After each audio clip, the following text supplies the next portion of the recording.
Robby Satria alias Robby Geisa terancam hukuman 12 tahun penjara usai ditetapkan sebagai tersangka kasus narkoba.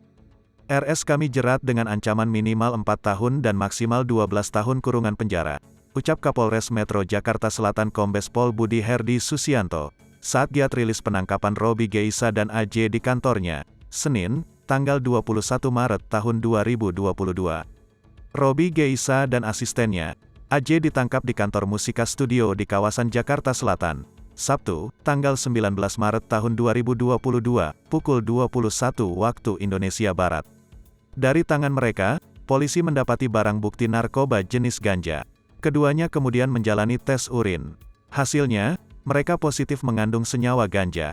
Budi menyebut gitaris grup band Geisa dijerat dengan pasal 114 ayat 1 Jo pasal 127 UU nomor 35 tahun 2009 tentang narkotika.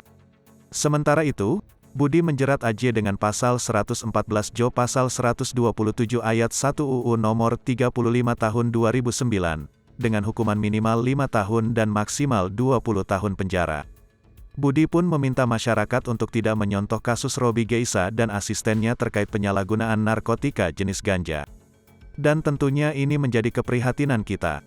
Mudah-mudahan ini tidak ditiru oleh masyarakat lain, ujar Budi Herdi Susianto.